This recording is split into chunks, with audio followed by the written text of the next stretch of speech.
Tom Crean giving way to Iowa head coach Fran McCaffery as we head back to the podium. Then we'll open up the floor for questions. I think, what you just said is kind of summarizes our outlook. 7 upperclassmen, all of whom got major minutes last year, 10 returning lettermen. I feel really good about, the options that we have. I thought one of the strengths of our team last year was our depth. I feel the same about this year's team. And that's why I think right now, we're optimistic. Thanks, Coach. We'll open up the floor for questions. Let's go middle left. Yeah, Fran, Rick Bozich from WDRB in Louisville. How is your son doing? Thank you. He's doing very well.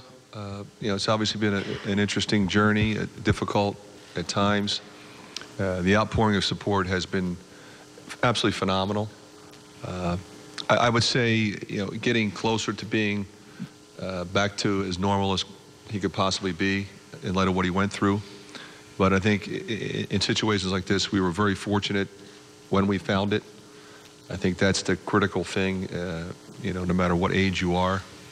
And, so we feel blessed that this treatment's going well, and we're looking forward. Thank you.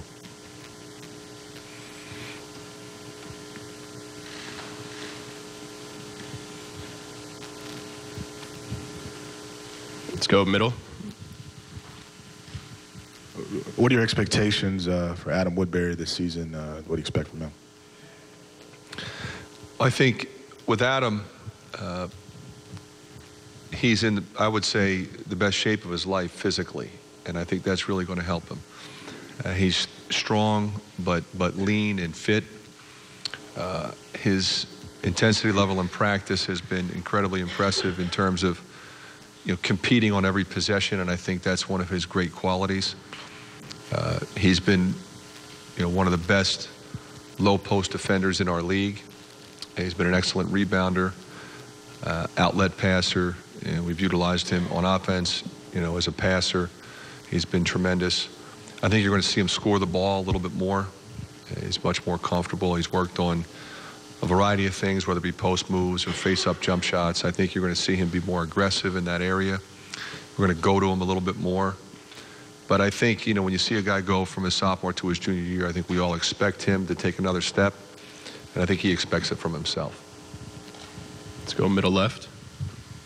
Fran, excuse me, Fran, during your career, I wondered if you have had teams that have had a lot of seniors and a lot of freshmen and not a lot in between, and what are the dynamics of getting a roster such as that to blend and mold and have success? Well, I think the first key is, if you have seniors, how are they mentoring those freshmen? If you have freshmen, what are their expectations of themselves? Are they, trying to fit in, or are they fully expecting to compete for minutes and sort of have that expectation for themselves? And then what you want to see is a healthy competition. The young guys going after the old guys respecting that, and helping ultimately that the team become the best it could possibly be. So that at some point during the season, you don't have inexperience, you kind of have one team that plays the right way. On the aisle. Fran, you had Gabe Olashany play a little bit at the 4, 1 and 2. How is his development coming along at that position in practice, and do you expect him to continue to play that as you get into the season? Scott, I think he's going to have to. When you look at who we have, obviously, you got Adam Woodbury, Jared Uthoff, Aaron White, Gabe Olashany. That's your 4 top post players, but then also Jared and Aaron will play the 3 as well. So Aaron White's going to play a lot. Gabe Olashany's going to play a lot, but will they play them together a lot? We'll see.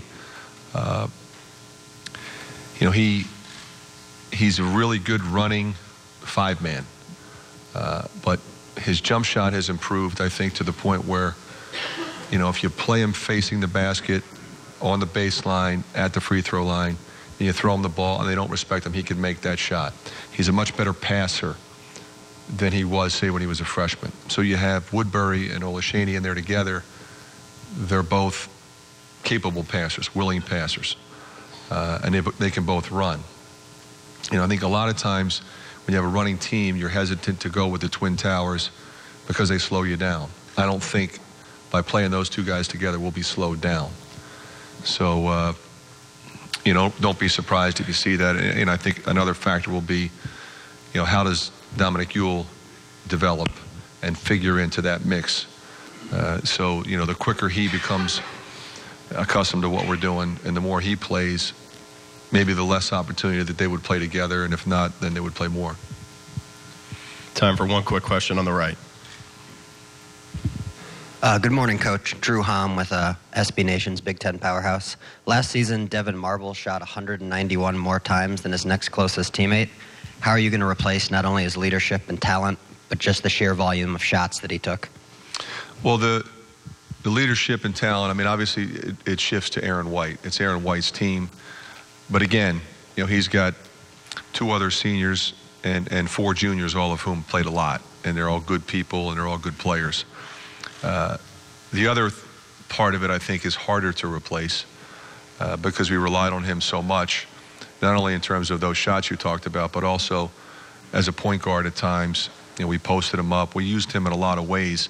Somebody else is going to have to step up and score those points and take those shots. We have a number of candidates, Josh Oglesby and Peter Jock in particular, at that position. But I think you'll see a different Mike Cassell, and I think you're going to see a completely different Jared Utoff in particular.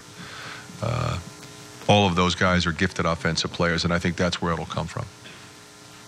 Thank you, Coach. Best of luck this season. Thank you.